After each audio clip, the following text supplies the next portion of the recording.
doing? What's going on? Couldn't help but notice you over there with the headphones on. With the headphones. That's your device that you're listening to. Mm-hmm. With the headphones on. I've derailed it. That's it. I screwed it up. Hey, I'm David Flora. I'm David Stecco. This is Blurry Photos. You're in for it. All right. The door has been opened for whatever we want to talk about, and what we want to talk about the first horse out of the barn is going to fall flat on his face. That's right. This week, we are going to be talking about channeling. Channeling. That is the ability or the claim to speak to literally any of the following. Oh, here we go. Aliens, transdimensional beings, angels, children of light, unicorns, elemental powers, the dead, or the future to be born. Any of those. Fair game. And you know what? I'm probably leaving out 100 different categories. Oh, sure. But if they're truly of the light, they will forgive you. So, that's right. Channeling. This is your classic medium. This is when you think of seance. This is what they're doing. They're channeling the dead. Yep. So this is what we're going to talk about this week. We're going to bring some light to you for this topic. Oh man, I hope that's the plan. But fair warning, this is crazy as. Yeah. So strap on your hip boots, put your crazy helmet on, and some rubber gloves. Now, I also want to say that I approach everything that we talk about here with the most open mind that you can think of. I encourage you as a listener to do the same, just in the interest of learning and getting some of this fun knowledge out there. For this one, I'm trying as hard as I can to keep my mind open, and most of it, it's fun to learn about and hear and see and read, but I'm just going to say it's hard to keep a completely open mind about most of this stuff. It is such a painfully difficult sell. I know. I personally, I've had some personal experience with a channeler. I had a childhood friend's mom channeled an entity, an alien by the name of Ashtar, who is going to come up a number of times in this discussion because he's one of the big wigs. You think one thing that I was really shocked to learn is that it's not like a one-to-one. It's not like, hi, I'm Dave Stecco, and I'm the guy who channels Ashtar. There's like 100 people all channeling the same guy. Mm. There's like a couple of rock stars of pan-dimensional beings, and everyone is their spokesperson. That's weird to me. I don't know. I mean, it's weird. That in itself, I think, is weird. You know what? I'll try not to get more opinionated than that. Just not to be a jerk about it. But I'm going to be a complete jerk about it. I'll try to be nice. But the person that receives these messages or can communicate with any of these spirits or angels or whoever they're communicating with is called a medium. That's where we get the term medium. Or psychic reader, or channel. I've seen that a lot. They just call it not even channeler, just like, hi, I'm the channel. I'm the channel. Sure. They do it from a couple of different ways, or they do it through a couple of different ways. They do it by going into a full trance, which allows the spirit that they're communicating with to take control of their body and speak directly through them. And you'll get sort of a medium's body will become rigid and change posture a little bit, and then the voice will change. Mm-hmm. You'll get a different sense. Sometimes, I mean, there's even reports that some people will speak in a language, not a completely different language, but maybe a syntax that is not normal for them, Yeah, but maybe normal for another time. A non-native sentence structure, something Right. that differentiates the voice of the entity from the voice of the person in the Exactly. room. Yeah. One of the other main ways to channel is that they go into a meditative state, and then the spirit or angel or unicorn or whatever can speak through what's called automatic writing, where the person in the meditative state takes a pencil to paper and just starts scribbling, and sometimes words are formed. There's also telepathy, just speaking directly, telepathically through the mind. They will sense things. Sometimes they might smell things or feel certain things. I mean, it's sensing through the medium's own body, but not necessarily something that's conveyed to anybody watching. Does that make sense? Yeah, exactly. And you see it in varying degrees. I mean, and the YouTube is full to bursting with videos, and you'll see so many different versions of it. There's, I mean, from the most sedate of a person saying, "Okay, well, now I'm going to channel whoever." The Archangel Michael. Archangel Michael, very popular. Huge guy. He's a big deal. Huge He's guy. a big deal. I'm going to channel the Archangel Michael, and they will take a few deep breaths. They'll close their eyes, and they'll never open their eyes, and they'll speak in a quiet, mumbling voice, almost like talking in their sleep. And then on the other end of the spectrum, you get someone like a woman named Solara An-Ra, who channels beings called Palladians. And when she channels, she's very energetic, big eyes, a slight affected. There's not affected. It's a little bit judgy on me, but a slight accent creeps in now. Well, I would say her voice gets affected like that. Yeah. And even like the lilt and the tone of her Everything voice. becomes very uplifting, and like there's lots of weird tone changes, and everything in between. Right. There is a huge degree of difference in how this channeling happens, how that's presented. It's very popular in England. A lot of British channelers. It's weird, but a lot of these videos that if you just go on YouTube's and type in channeling or channelers, then you're going to get a lot of British folks. Right, tons of British folks, tons of Americans, not much else. That's true. Maybe an Indian here or there. Yeah, but not a lot of other things. And another fun fact is that in the entire community of channelers and people who want to communicate about this, not one single web page developer among them. And that's instantly visible when you look at all of their web pages. Or the fact that maybe they can't afford to hire one. Oh, fine, be the apologist. But yeah, so some channelers of note throughout the years. You'll hear names like Alan Kardec, Edgar Casey, which is somebody that I desperately want to cover in a future podcast. Yeah, because absolutely. Edgar Casey is awesome. Aleister Crowley. Absolutely. I was so excited to see him on our list of famous channelers.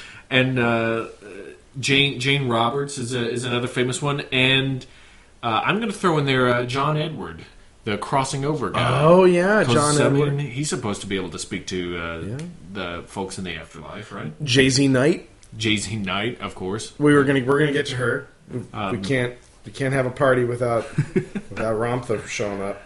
But so those are some channelers of note.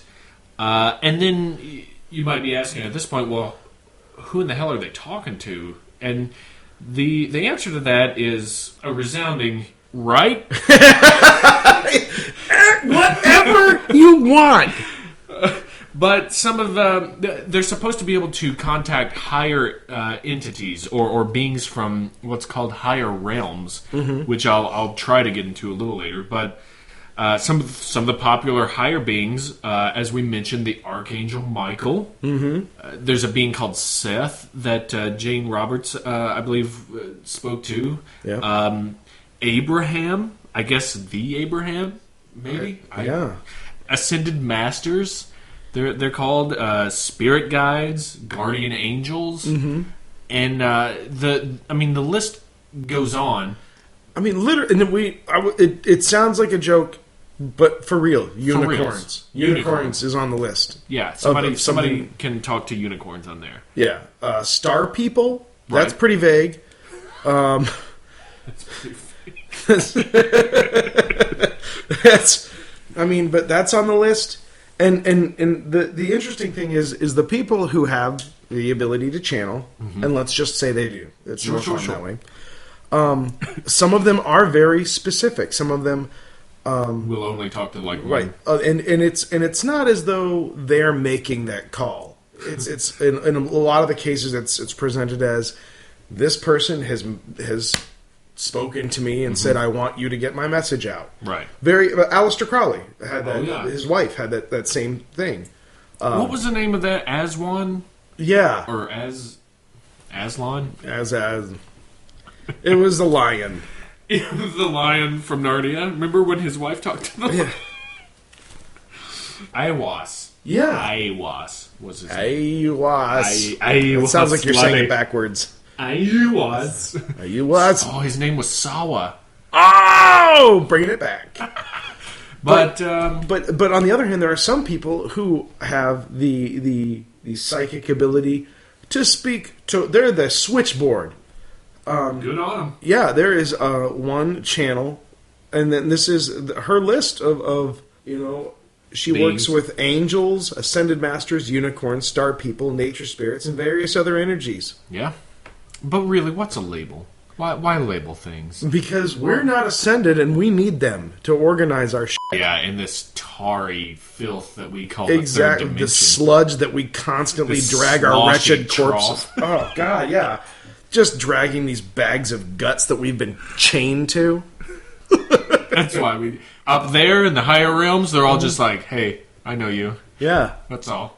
I've picked this turd floating in the pool to be my spokesperson to all the other turds in high the school septic tank. mentoring program or something. Yeah, it's not complimentary to us whatsoever. I didn't see a lot of Gabriel in there. No, I mean, and isn't Gabriel supposed to be the spokesman for Gad? no, not according to these people. Not according to these people. It's Michael. But, according to the majority anymore. I do not have this data in front of me, but I would like to know if the prevalence of channeling Michael, if it predates the movie in which John Travolta plays Michael. Huh? I bet it does. That came out like late '90s, Early 90s? early '90s, was it? Mid 90s, post the Rescendants. Yeah, no. Oh. Yes. Post The Crow, post Pulp Fiction. Okay. The return of a powerful John Travolta. I forgot about that movie. Yeah, he gets shot. Oops. lot. Oh, sorry. Spoiler alert. My he gets shot. my spirit guide wanted you to know that. Anyway, why do people channel? Why channel things? Why ask a channeler to ask a spirit guide? Why would you do this? It promotes teaching a lesson. Mm-hmm. It promotes healing spiritually, and also you can find some deep understanding. Find forgiveness, love, advice. You could find out why you've been having dreams that are weird. Why you have a disease.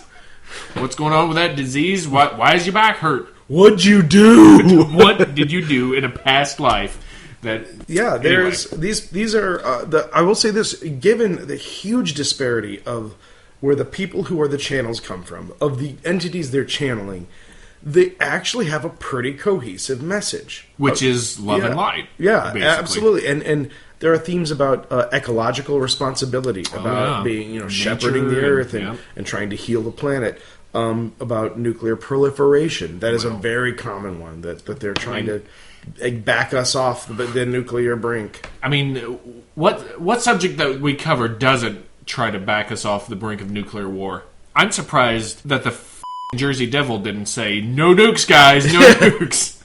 I'm going to scare you in a tree, but no nukes. Right. Yeah, well, you know what? At the time, Hollow Earth did, right? Witches were was the nuclear weapon of the day, and they were all pretty anti-witch. So that's true.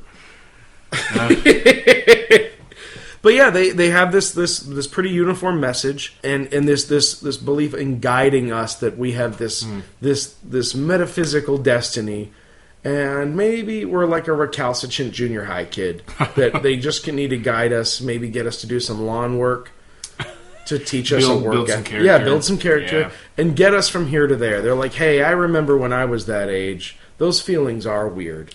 You know, I can get behind that. I can get behind the love and light and all the hippy-dippy stuff. I love it. I mean, because why not spread positivity, you know? There's too much bullshit out there right now.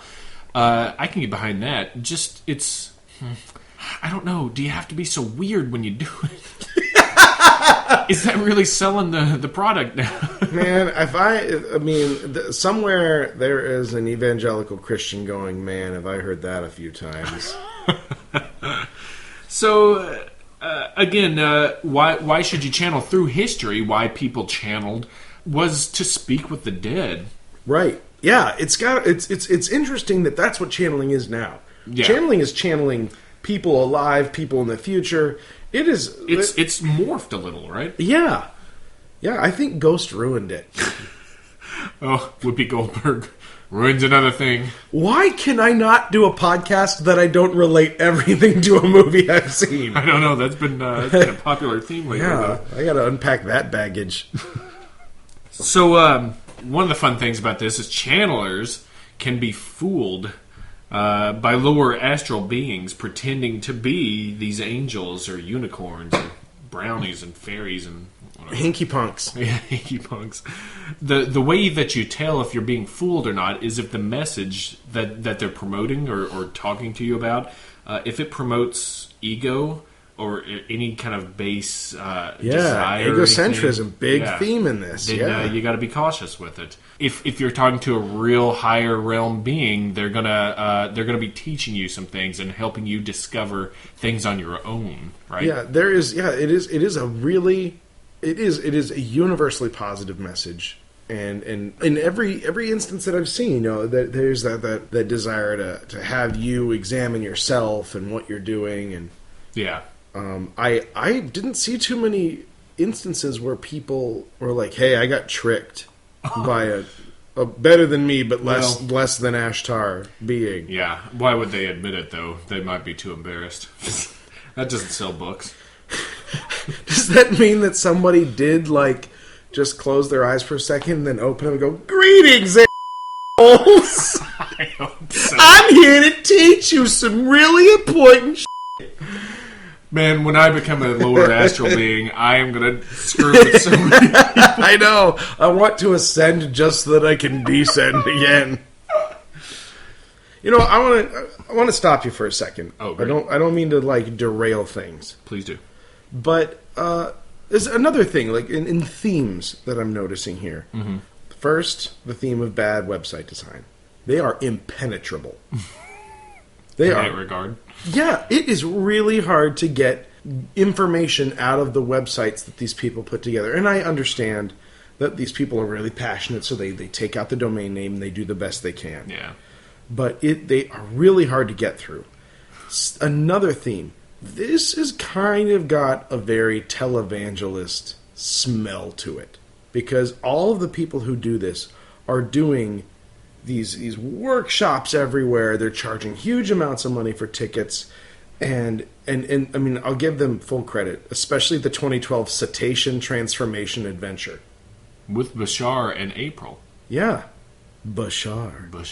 Now, wait, is Bashar the channel or the entity? The entity. The entity. Okay. Yeah.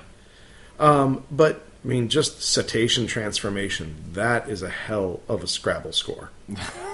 But there is a real serious amount of monetization in this. Yeah, which kind of raises the racket alarm a little to me. And to me too, along with the events and the public speakings and personal sessions and things like that. A ton of books are being written about this that people just gobble up with their wallets. Yeah, New Age bookstores, man, they are huge and way more popular than the Christian Science Reading Room, I might add. I used to have a New Age bookstore right near where I lived. enjoyed going to it because it was, had a lot of cool stuff in it. But I don't think I ever bought a book that's like cleansing your earthly palate. Yeah, I did. Or ascending to Wash that man right out of your chakras. Yeah. No, I bought like Dark Side Zodiac and things like that. Well, that's because you're a twisted, tormented spirit. You know what? Maybe you are channeling a less than fully ascended entity who's sent here to block our path. Maybe I did it once and he hasn't gotten out. That's it, maybe. Wow. Now, the experience I had when I was a kid, so I had a friend named Eric, Okay. and his mom channeled this entity named Ashtar. And Ashtar is the head of a pan-dimensional organization called Ashtar Command. Wow. P.S. A little bit of ego there. You could have called Went it straight to the top. right. Just he threw his name on there. Yeah. That didn't have to happen. But she channeled him, and in their family, he was like, yeah, it's not normal, and I'm as much as I love deeply to mock everything around me, I'm a pretty open-minded guy. And as a kid, I was like, hey, how lucky are you? Your mom speaks to like an alien creature. Yeah. That's awesome. And she showed me some videos. That's where I first saw Jay-Z Knight. She showed me some of the Ramtha videos that she had. Yeah. And this is what, 84, 83? I was a kid. And finally one day she channeled Ashtar for us. And she had a headband that she wore, and she explained the whole thing to us, that it was a copper headband with an old silver dollar when they were made of real silver, and an amethyst crystal, and she would put this on and she would channel, and when she did it, it wasn't her voice dropped about an octave or so, but it wasn't like this huge startling change. Sure. And we just got to ask her questions for like half an hour, and I really remember this. I mean, obviously you would remember this, Right? And we asked her questions, that like a 9-year-old asked, like, oh, what's the oldest planet? And we got some real jive answers, I might add.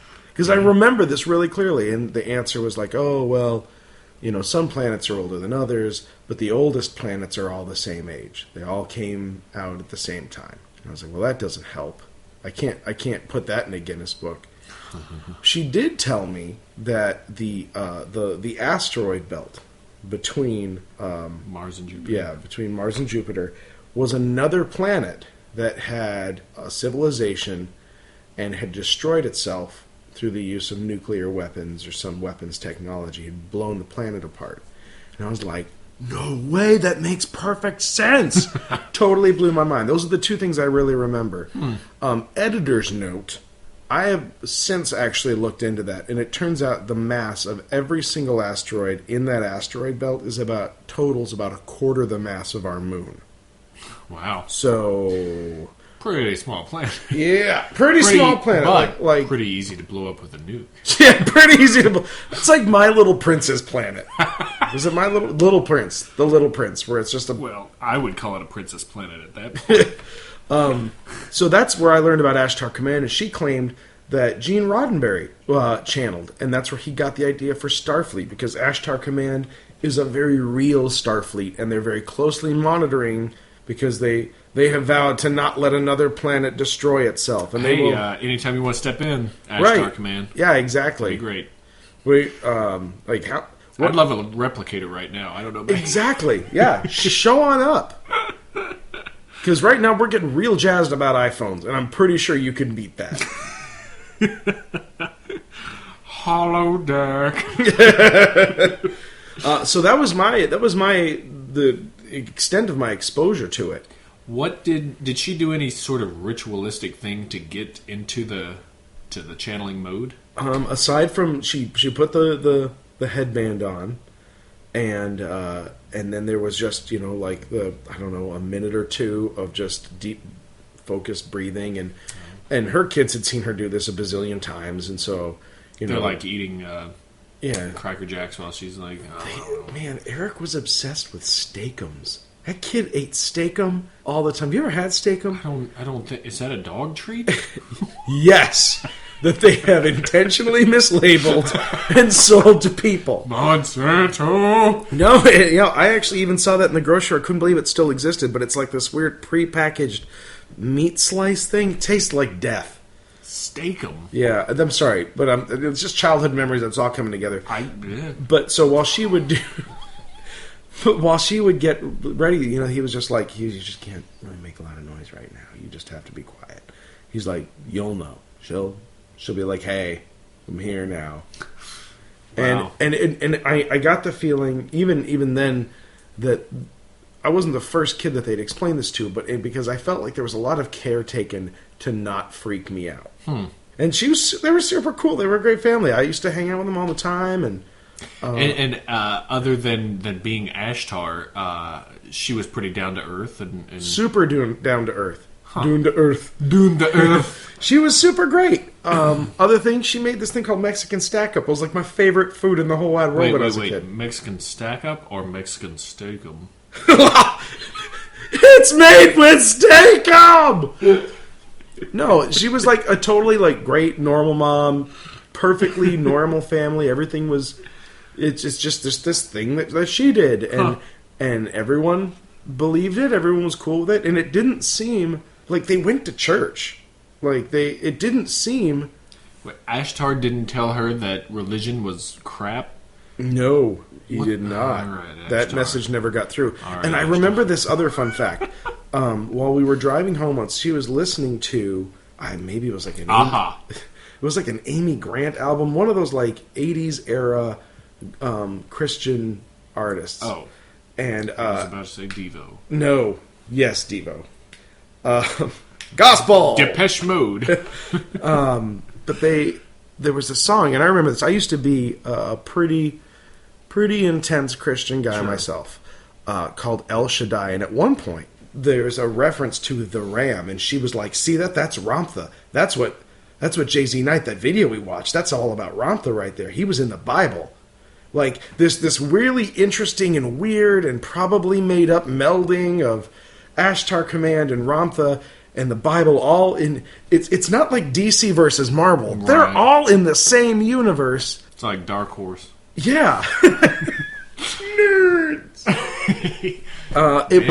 And that's. I actually spent a lot of time when doing the research for this episode, trying to find like some sort of flowchart or map that said humans here, unicorns here, Ashtar Command's over in this area. Like, who's doing what? Where are they on the scale? Is it just a free for all? Is it Crazy Town? But all you get are different boxes with text in them of like quotes. Oh man, yeah. Go ahead and look up the Palladians, who are entities from the Pleiades star cluster, and you will see the worst website I've ever seen. Palladians.net. Here's how to spell that: Pleiadians. It's crazy vowel times. It is. Look at all those Triforces in there, though. Yeah, that's true. They do badass. love Zelda. And there's this. Man. I mean, that's crazy. That's crazy. I'm judging them. I'm saying that is not what a sane person does when they have a message to get out. At least the who are they portion of the Palladians.net is it's at least legible. Yeah. It's just text, so that'll work. Pleiadians, get a Twitter account. Yeah, that's how you do it nowadays, right? Yeah, and like and the font changes mid sentence. Some words are above other words. I mean, I'm going to read some of these quotes because it's just imagine like a bunch of randomly sized post-it notes that have things written on them. And that's what this website is. Let's see here. We are happy and excited that we have finally reached you. Awaken and realize the divine nature of yourself. We come to put a spark of remembrance in you. Go beyond, that's the different word, where they tell you that you should not go, and you will begin to see what you did not see before. Well, that's true. What's the one that says Lewis, the essence of all? Love is. Love is the essence of all. See, that makes some sense. Lewis. Where's Lewis at? Yeah, I know. Does he know this? Just there's so many entities that are a part of this. I mean, and I think there are so many disparate parts that it becomes like a homogenous community. It's the United States of Yeah, it's the melting pot. You don't see the people who channel the Palladians getting pissy with the people channeling Archangel Michael. No. They are all giving equal footage. It really is like comic book times. It's like, no, why would I say yes, I believe in Thor, but that Hulk just makes no sense. That's a bunch of hogwash. The Avengers could never work if I did that. Yeah, it really is like that. I mean, there's just like, well, yeah, of course, this guy can turn into liquid metal, and this guy is just a giant glowing basketball. Oh, I love that guy. I don't know who I invented. We mentioned one of the earliest accounts of communicating with the dead when we talked about the Witch of Endor from 1 Samuel back in the old Bible. That's like we said, people have been trying to communicate with the dead forever. But channeling and mediumship really began to be popular in the 1800s.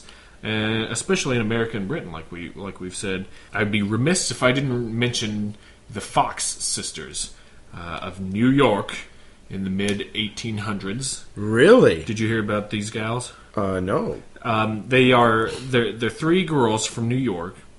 They developed a system. They developed a system of fraudulently being mediums and doing rapping sounds and other hokum stuff to would be. Did they get into ectoplasm? Ectoplasm? I don't think they got into it, but they are kind of heading up this whole movement where you start getting a lot of regurgitating Muslim and butter and stuff.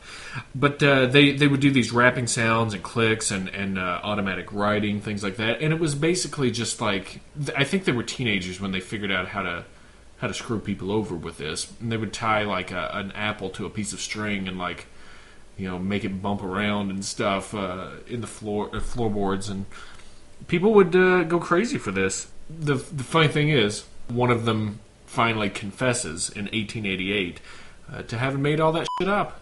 It was they were just doing parlor tricks and just stupid crap. But now here's the important question though: after someone confessed to it, did the people who had seen them say, "Yeah, boy, you got me," or did they like, "No, that was real"? Because people will still hold on to that. I think it was both, because they aren't the only ones to have. After she confessed, she tried to recant it and be like, "No, actually, everything was real. I'm kidding." But I think it was too late by that point, and they all died in poverty. But as everyone did in the mid 1800s, exactly. Aleister Crowley, hello. But I think people that weren't a part of it.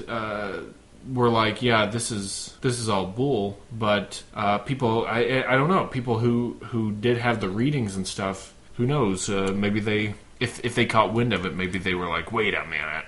But and I think such a huge part of that is what we need from that. I mean, look at it this way. I mean, would the king have gone to the Witch of Endor if everything was fine?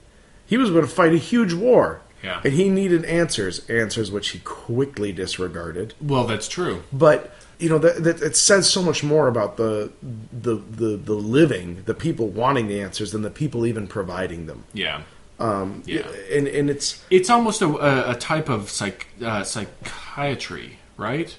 Like the mediums are providing some kind of outlet for the living to vent what they need to vent and to get what they need to get in order to have closure and stuff like that, right?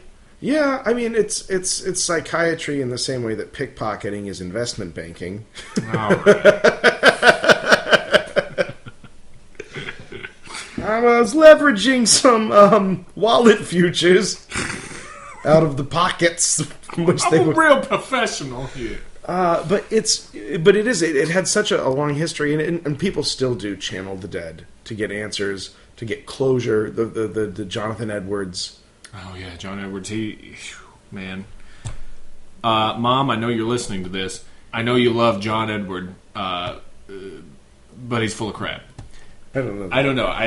There's been a lot of people that kind of debunked John Edward and South his Park. style. South Park completely tore him apart. That was a great episode, but there's a system to it all. Is the thing. Absolutely, there's a showmanship, there is a presentational means of that, and there is a ton of money to be made, which is the most dangerous thing. Yeah, and that's, to me, that's how you know there's something up. You know, if the person is getting all these book deals and gigs and stuff that pays thousands of dollars, it's like, I try to think of it as, if I had this ability for real and I wanted to bring it to the masses, I guess I would want to get paid for it, because it's like, well, at least I'm doing what I love and doing a service for people, and I'm getting paid for it so I can make my living, you know, and I don't starve.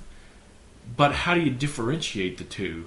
Right. And at what point are you saying, well, if I don't have a full-time job, if my full-time job is being out there and talking to people, then I'm getting the message out more. I'm doing a better job. But to do that, I have to charge you. Oh, well, you know, but if I can talk to more people if I have an iPad. And I can talk to people not on the Wi-Fi if I get that really good 3G iPad. So, and that's it's tragically laughable that it is our human nature that will forever screw our ability, that should they exist, to ever communicate meaningfully to higher creatures. Yeah. I mean, because there is nothing we can't turn into a paycheck or a bad idea. And maybe it is, like you said, it's what the people need. You know, maybe John Edward is telling people what they need. Does that, in your opinion, does that make him a bad person for lying to people to make them feel better? You see what I'm saying? It's like he's doing something wrong to accomplish a right. In a way. Yeah, and that's a hard thing, because you can't get a real answer about it. You couldn't talk to the person who channels Ramtha or Seth and say, "Oh, are you doing this just so people feel good about themselves?" Let's get some sodium pentothal on these people, right? Because they can't answer that without giving up their fortune that they are can make from it. Yeah, and it's also it sucks for them, because you can't prove their theory. You can only disprove it. You can only, the only place for that to go, unless one of them learns to shoot lasers out of their eyes, the only thing they can be is disproven. Yeah. And so that's a burden that they somehow are getting through. But it's just such a weird community, and you get into so many weird areas that I feel like once you start into that kind of beliefs, and believe me, I mean, you hear the New Age movement, and people are like, oh, crackpot, they're like crazy hippies. Well, and people stuff, are quick to dismiss that stuff. Which absolutely, is stupid in its own right. Right. It's no less stupid than a guy who died and sat in a cave for 3 days. And then came back and now sits in the clouds. Right. It is a belief system. It's something people believe in, and it's just as legit as every other belief system. Not one is no better than the other. The only ones that I really don't believe in are the ones that were made up within, say, I don't know, past 50 years. Yeah, you know what? I'm going to go with 300. Oh, how about 600? Because 600 is a much better number. Yeah. 600 is a great number, because that goes back to dinosaurs. No, because I mean, Wiccans, get rid of them. They're out the door. Sorry, Scientology, hit the bricks. Mormons, good shot. I'm not buying it. Out the door. Yeah.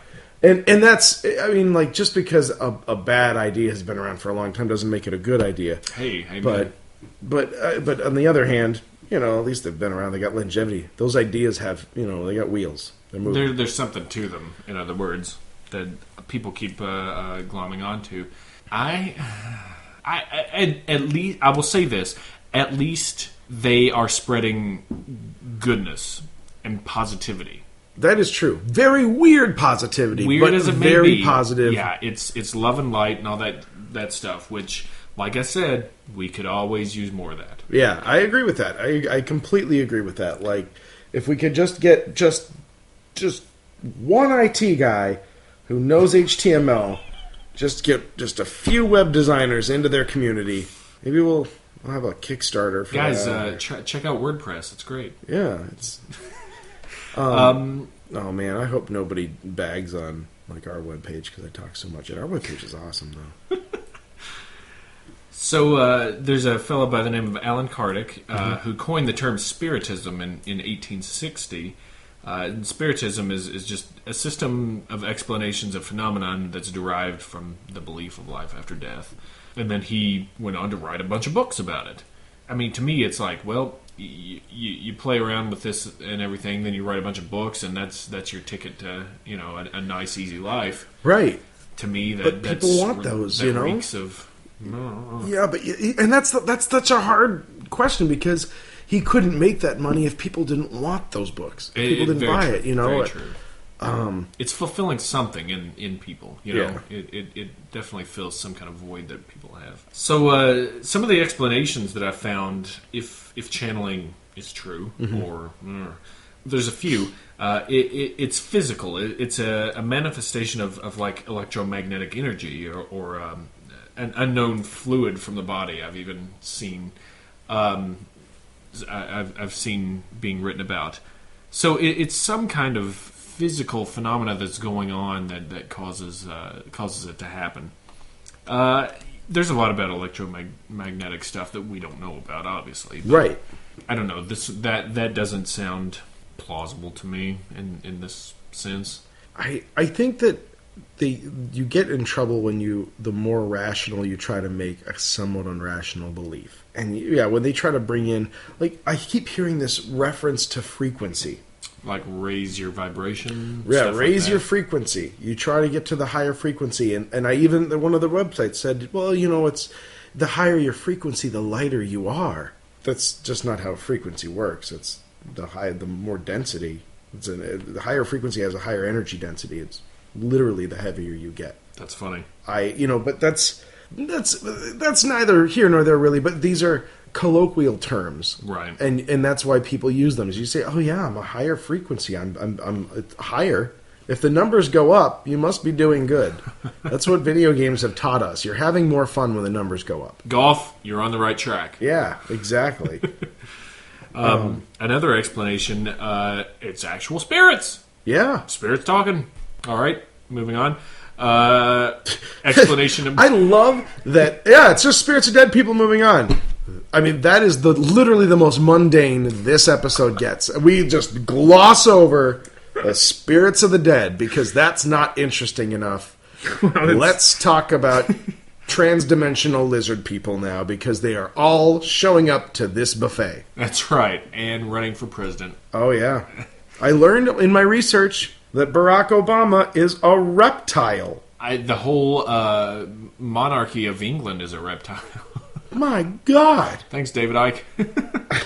How do you, and I think this is where things do take that negative turn, and it's important to point out that the people who are that are channels are just doggedly pursuant of this positive message. Yeah, it seems to me that it's the community at large that comes up, the people that are listening to these messages, much like it's the parishioners of a large congregation that you need to worry about 9 times out of 10. Not the pastor. Yeah, because the pastor is just two sets of hands. At best, that's one torch and one pitchfork.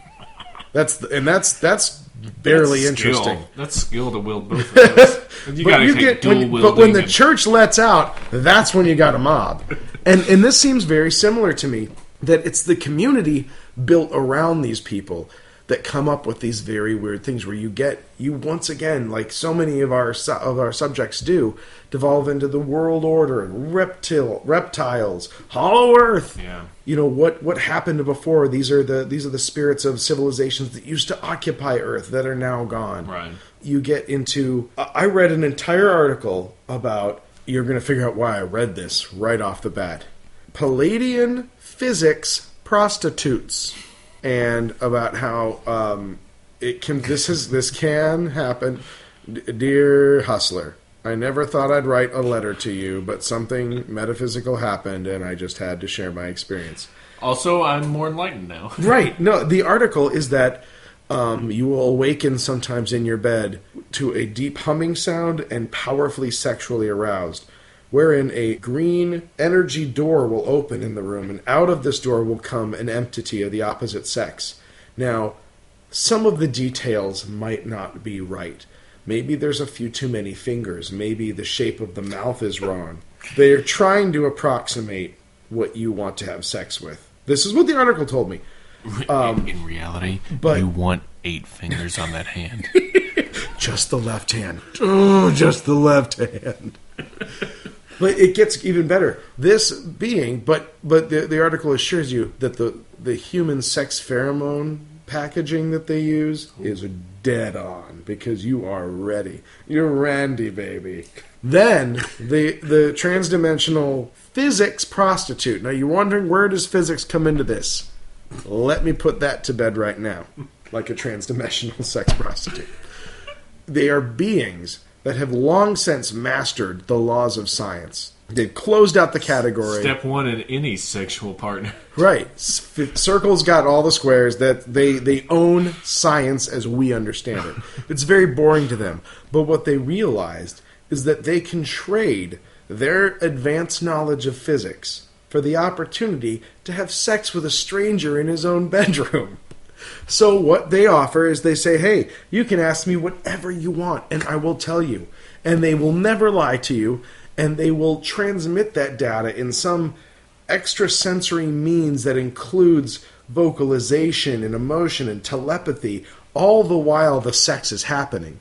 So you're having sex with this pan-dimensional being. It's teaching you about particle physics, and everyone's getting what they want. So someday, in the millennial future of mankind, we will achieve a place where we use our knowledge of every physical law in the known universe to barge into strangers' living rooms and bedrooms and be like, hey, you want to know how to program that VCR? Climb on top. And so, you know, like, this is a great Rorschach. Like, these people just reflect their own feelings, amorous or otherwise, onto the canvas that is transdimensional channeling. 2 questions. Where do I sign up for this? And where is it that I sign up for this? Yeah. You know what? It's a place in your mind, and if you're not there, because I'm pretty sure I am, I'm putting the red light on psychically. That I am ready. Oh, Roxanne. I am ready to learn about physics and the laws of the universe and totally get it on at the same time. Well, so if any Pleiadians are out there listening to that... bring it home to Papa. Drop us a line. Please or drop do. us a green transdimensional door. Right. I'll go through the door. It doesn't have to always be at my place. Hey, we're flexible. Very. Hope you are. Oh, you! So another explanation is it could be ESP. It could be extrasensory perception that channelers are picking up on, and they use their many psi abilities like telepathy or psychokinesis or clairaudience or clairvoyance or... God, pick up your psionics handbook from D&D and just flip through it. Drop the book on the floor. Whatever page is on there, use that. Yeah, try Magic Missile. You're not above it. Psionics can't do magic missiles, but they can make you think you're getting hit by magic missiles. Oh, Jesus God. I can leave it in, or I can take it out. No, you're leaving that in. All right. No, you just corrected my misinterpretation of the D&D rulebook. I sure did. I have the Psionics handbook from 2nd edition. That's why I'm getting pan-dimensional hookers, and you are not. Come on, love and light, Pleiadians. Don't judge me. Love and light. I want to learn more. You know what? Tonight, when you get your transdimensional hooker, you have her teach you about psionic abilities. I will. D&D 2nd edition. I don't want to know about cold fusion. Could you lend me your copy of the rules book and also the monster index manual? Monster manual. Ken Haidt, are you with me? Yeah. Where's Ken? Ken, stop me before I speak again. And the last explanation, psychological. These people are schizophrenic in a way. They're just alternate personalities that people are coming out with.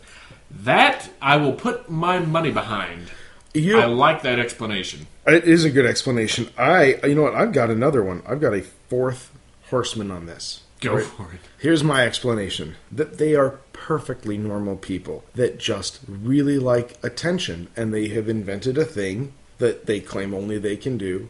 I'll say this. Half of the videos I watched are the people claiming they are the sole true mouthpiece for Ashtar or Benazine or Zycam. Zycam, right. Zyrtec and Zycam.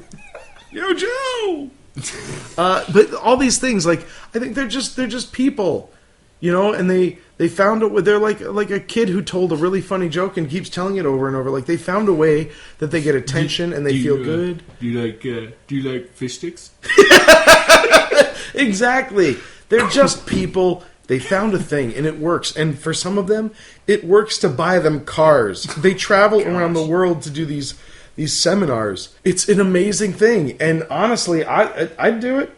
I have to live with myself. I can't, right. I can't do, but it's, I don't think there's anything spectacular about it. They've just found this thing, and it started out as a means of getting attention at a party, and it just blossomed or decayed, however you want to look at it. I don't think I could do it. I mean, you have to have such a level of commitment to this being and telling people unerringly answers to questions that, could range from anything. I don't know that I could keep up that facade. You know who would be a great channeler, I think? Will Ferrell. Yeah. That kid doesn't break at all when he's doing a character. Yeah. Yeah, absolutely. It'd be great. And I think that these people, like anything else, they enter in. I mean, you and I perform, and there are times when you are acting entirely not as yourself and as the character. Yeah, those are the best. Yeah, and I, as a brief aside, I found myself, and this is the most ridiculous beginning to what is an actual serious point. I was at a party. It was the theme of it was Black Sabbath karaoke party. And I've never really listened to Black Sabbath. I mean, got nothing against Ozzy Osbourne, but it's just, I didn't grow up listening to it. Sure. So I go to this party, and everyone has to perform. And Sabbath I don't know, but performing I do. Right. And so, and I went with my friend who is a musician. He's a rocker, and he grew up, he loves Black Sabbath. He knows the names of all the guys. And there is a really excellent trophy on the line here. And I'm like, I'm going for it. I don't know what I'm doing, but I'm going for it. So I did Iron Man. Oh, yeah? But because I don't really know, like, all the lyrics or anything like that, I decided to do it like William Shatner did Rocket Man. Because, I mean, I work with what I know. I work with and I know how William Shatner did that. So I have the host of the party gives me a bar stool and a cigarette, and I don't smoke. And I'm sitting here, and I do the whole thing, like, the heavy boots of lead fills his victims full of dread. And I do the whole thing. And at the very end, I was so in the zone, I'm like, I was there. That I was like, okay, big finish. You got to finish this thing strong, the way Shatner would. And I went, I am. And I take a huge drag off the cigarette and just put it out in my hand and go, Iron Man. And just grind it into my hand. All the while, there's a part of my brain screaming, what the hell are you doing? Right. And it hurt like hell. But there was no stopping it. I was 100% doing what the character would do, like this thing that I'd invented in my head, which culminated in me putting a f***ing cigarette out in my hand. I did not win the contest. What? I lost by one vote, and that I asked him afterwards, he forgot that I put a cigarette out in my hand, and he's like, yeah, I would have voted for you if I'd remembered that. I did not win the contest. I got second place, for which there was no trophy. But my point is that these people, they get in that zone. They enter into that part of their brain where all the decisions are of this other idea they have. It can, yeah. I mean that can and has and will and all that happen. I'll tell you what. Let's talk real quick about these other realms, the higher realms, and all that stuff. That's confusing. I hope you can shed some light on it because it just boggles my mind. I'll tell you what. I'll shed some light in a sloshy trough here for you. Sloshy trough. Because if you try and look this up, you're going to get as many definitions as websites are out. You just get to pick the one you like. Right. They're referencing the astral planes, which are spheres that are crossed by the soul between life and death. The basic, I guess, definition of what an astral plane is. But there are a different number of these. Now, this could all boil down to... Do you mean they're concentric spheres? Yeah. Okay. So we're in the middle. Either the middle or the bottom. Damn it. That's it. Well, if they're all concentric spheres, then the middle is the bottom. Let's just go with that idea. Right. Okay. Yeah. I see what you're saying. Yeah. Okay. Like the core of it or whatever. Yeah. But this could all boil down to the Buddhist cosmology belief of 10 spiritual realms, in which you have 4 higher realms and 6 lower realms. Again, this is kind of like choose your own adventure of what realms are you accessing, whose beliefs are you going after. Because the lower realms in the Buddhist belief are hell, hunger, animality, arrogance, humanity, and rapture, or heaven. And then the higher realms are learning, realization, bodhisattvahood, and Buddhahood. I don't get that. So it's not necessarily that these channelers are accessing the realm of learning, the realm of realization, or bodhisattvahood. To me, it's that a lot of the thought of this grew out of the Buddhist belief in these types of realms and stuff. And of course, there's Hindu versions of it too that expand the realms and things like that. And we are in the middle, and there's realms that are lower than us that are more hell-like. But what they all kind of want to make clear is that everything is very temporary and transitional. And you've got to learn from one to go into another. And if you do this many bad acts in this plane of existence or this realm, you're going to get sent down to a lower realm. And if you do good acts, you're going to get up. It's... But see, I think whatever the hierarchy is, we have to be at the bottom because we're not helping anybody. There's nobody... I mean, we're not teaching dogs to talk here. And fun fact, when we did do that, and we taught apes sign language, functionally letting an animal talk, the first thing that ape did is say, all these apes are f***ing stupid. I'm hanging out with you because I no longer identify with them. Ruin their life. But then again, how can we perceive that there's not something that's below our realm? It's like the old, if you live in 2 dimensions, how do you know what the 3rd dimension is? Well, I can tell you. You go to the 2012 Cetacean Transformation Adventure with Bashar and April. Happy transforming, everybody. I mean, again, this thing... Cetaceans are dolphins, by the way. Because if there's a unicorn, there's going to be a dolphin. Man, I'll tell you what, Lisa Frank is set. No? The Trapper Keeper designer woman? What? Oh, come on. Lisa Frank. Google Lisa Frank. Oh, is this all the New Age thing? It's always dolphins swimming through heaven? Sort of. People... I am stunned. Right now, Google Lisa Frank. It is like snorting a pixie stick in each nostril. What the f***? Some of you guys are going to be right there on the island with me with this Lisa Frank thing. I had never seen this before. There you go. There's a cetacean transformation. It's 2 dolphins. Yeah, they're making a heart. Making a heart. One's a boy and one's a girl. Aww. You can tell. Look, there's narwhals flying in the clouds over a rainbow. Where? Down and left. Oh my god. Flying narwhal.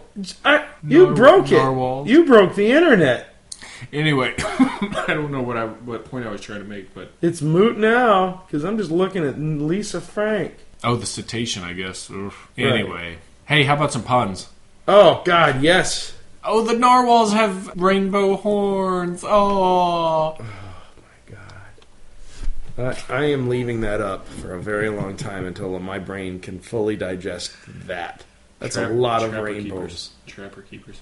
Well, this has been a podcast that's been busting at the seams. Yeah. With all kinds of fun crap, and I mean both words, fun and crap. So this subject matter again gets dangerously close to sticking a body part in a bunch of other buckets. You know what I mean?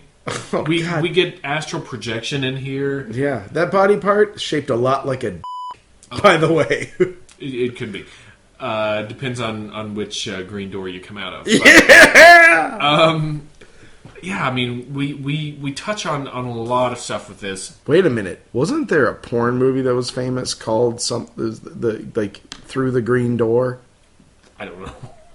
I think there was. Familiar. I think like from like back in the porn days, like in the 70s. I think there was a famous porn movie called that. Holy shit. It's right. It's real. Porn once again verifies our theories. Sorry, go. We'll be addressing some of the little things that this touched on. Hopefully in the future. Like I said, Edgar Casey. Want to do one on him. Astral projection. I'm sure. I don't even know if I mentioned it, but it's all intertwined in this stuff. Absolutely. Yeah. You're in for a penny. You're in for a pound with this stuff. And I would like to do a podcast in the future that is just about the mediumship of the dear departed.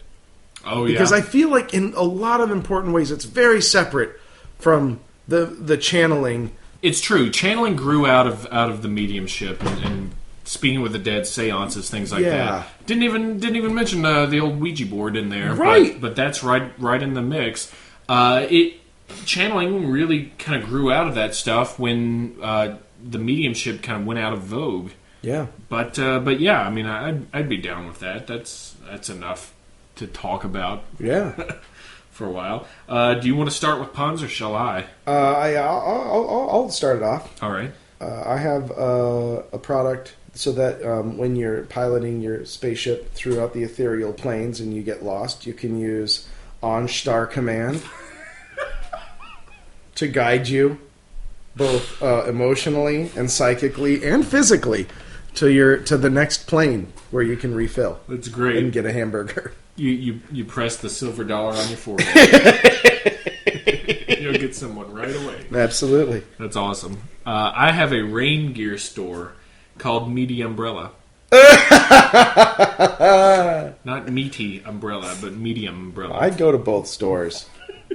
Okay. One thing that I came across doing this research is there is a lot of discussion about the sentience of dolphins and whales and how they know things. They're trying to talk to us about them and we're not listening.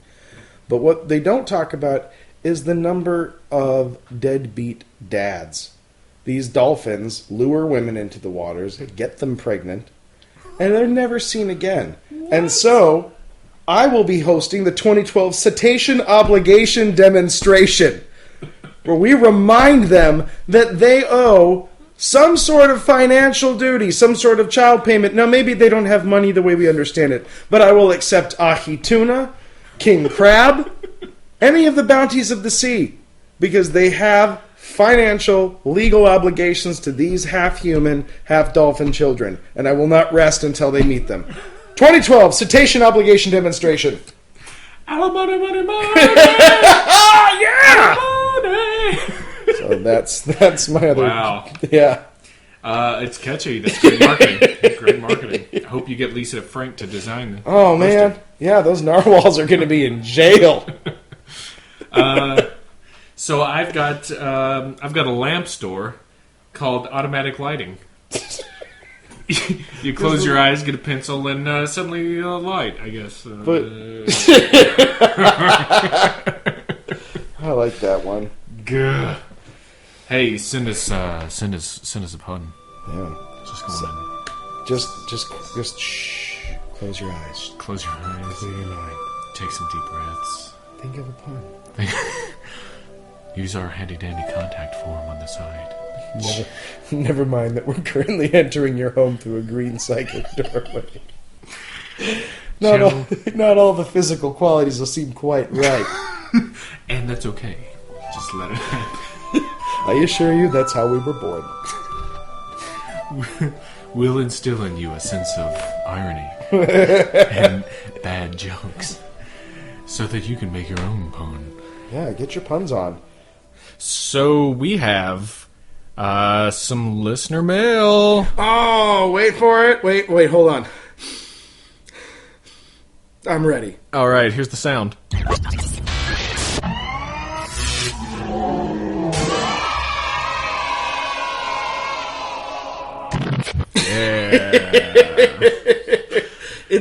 It's like a symphony.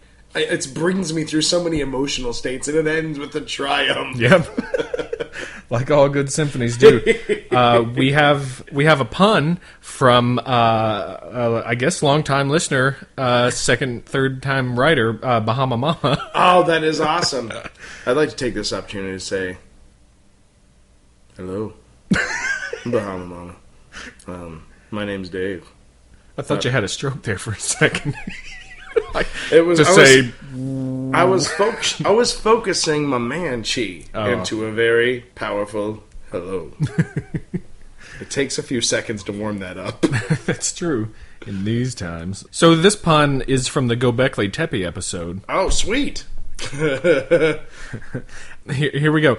She says there's a mother who has a son named Lee, and she says, "Go back, Lee, to pee."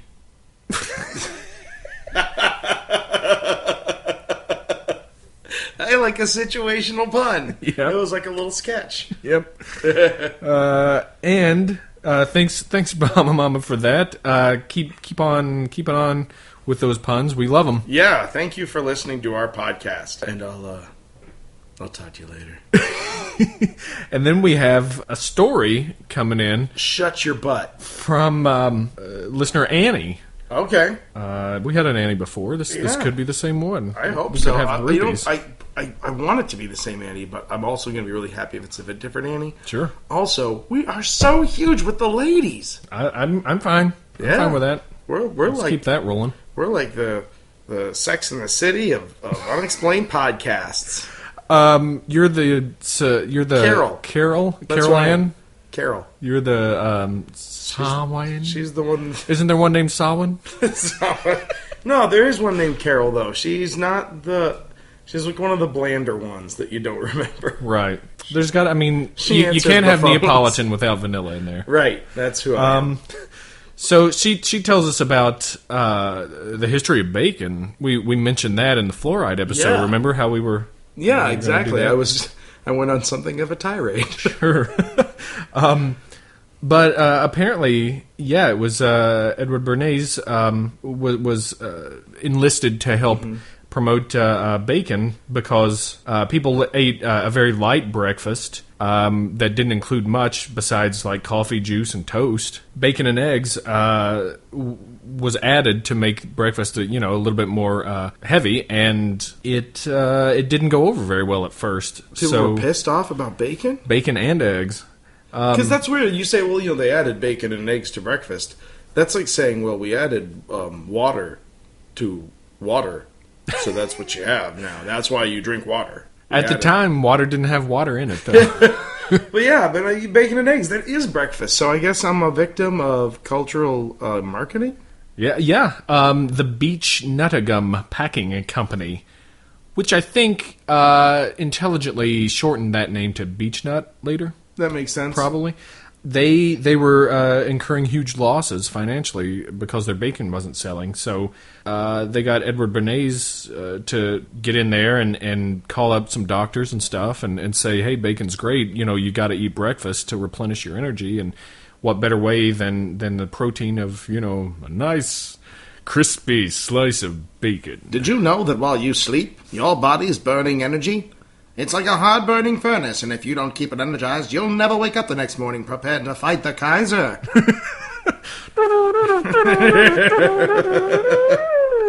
Don't have the trader's breakfast of toast and coffee. Eat the Patriots platter. Later turned into the Grand Slam. I did it.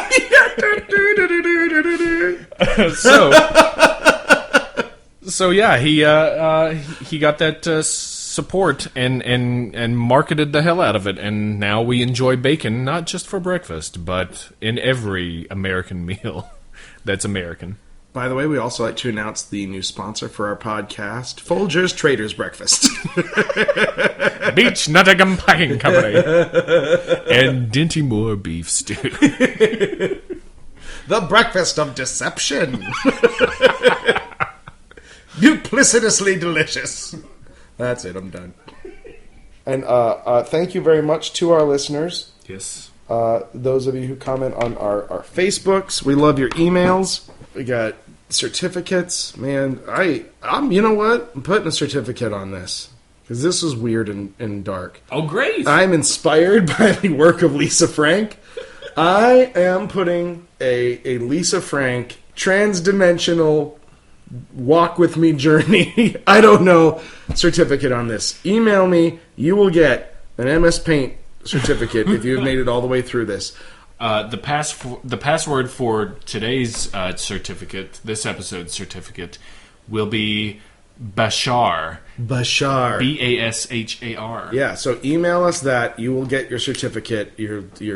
I mean, every time I look at the computer monitor, it just sucks me back in.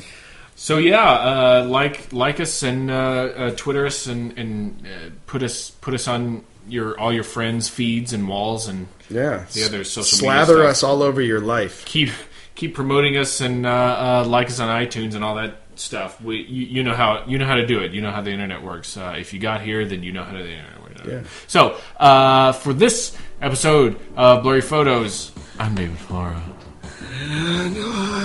No, I'm David Stecco. It started to sound real creepy. I just stopped it. I thought you were channeling yourself for a Yeah, second. me too. Bye!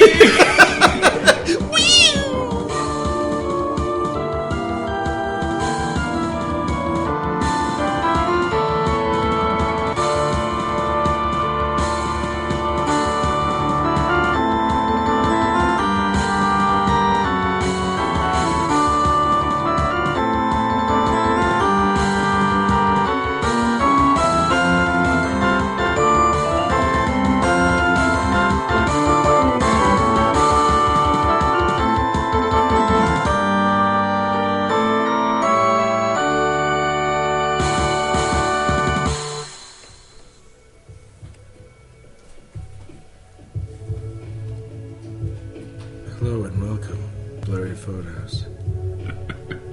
It seems that every day our inner spirits are blocking what is so clearly visible to us. Our eyes are like blurry photos of a world we do not understand. A higher dimension is trying to contact you. I'm David Stecco, and with me as always, I am David Flora. Or, as my higher self is known, Amunkan Ray Hesa. Nashiki Haman Kare Hesna. Nashiki. Namaste.